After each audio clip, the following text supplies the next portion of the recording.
বন্ধুরা, এবারের বাজেটে ইস্ট ওয়েস্ট মেট্রো প্রকল্পের বরাদ্দ অনেকটাই কমল। ওই মেট্রোর নির্মাণ সংস্থা Kolkata metro rail corporation limited সূত্রের খবর 2023 থেকে 24 অর্থবর্ষের জন্য সম্প্রতি বাজেটে 500 কোটি টাকা বরাদ্দ করা হয়েছে। এর আগে 2022 থেকে 23 অর্থবর্ষে 1100 কোটি টাকা বরাদ্দ করা হয়েছিল।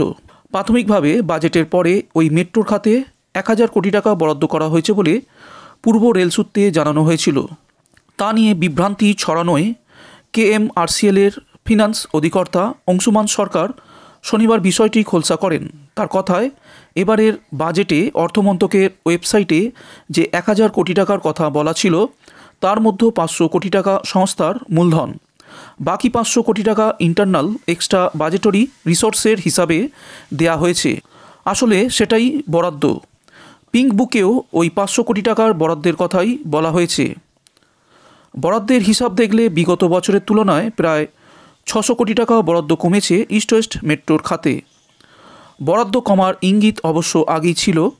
গত বছর কয়েক মাসের ব্যবধানে প্রথমে মে মাসে এবং পরে অক্টোবর মাসে বউবাজারের নির্মীয়মান সুড়ঙ্গের এলাকায় ধস নামায় প্রায় সারা বছর মেট্রোর কাজ ব্যাহত হয়েছে।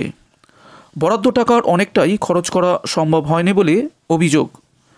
চলতি বছরে এখনও কাজ শুরু করার মতো অনুকূল পরিবেশ তৈরি হয়নি। তবে তারপরেও চলতি বছরের ডিসেম্বরের মধ্যে ওই মেট্রোর কাজ সম্পূর্ণ করার লক্ষ্যমাত্রা রাখা হয়েছে। তবে বরাদ্দ কমলেও কাজের ক্ষেত্রে তা বাধা হবে না বলেই জানিয়েছেন অংশুমান। কাজ এগোলে পরের বরাদ্দের পরিমার্জন সম্ভব বলেও জানিয়েছেন তিনি। ইস্ট ওয়েস্ট মেট্রোর মোট খরচ ধরা হয়েছিল 8574 কোটি টাকা, কিন্তু প্রকল্প সম্পূর্ণ হওয়ার সময় 2 বছর পেছিয়ে যাওয়ার খরচ আরও বেড়েছে। বর্ধিত ব্যয় হিসাব করে তা অনুমোদনের প্রক্রিয়া শুরু হয়েছে বলে ইস্ট ওয়েস্ট মেট্রো নির্মাণ সংস্থা সূত্রের খবর।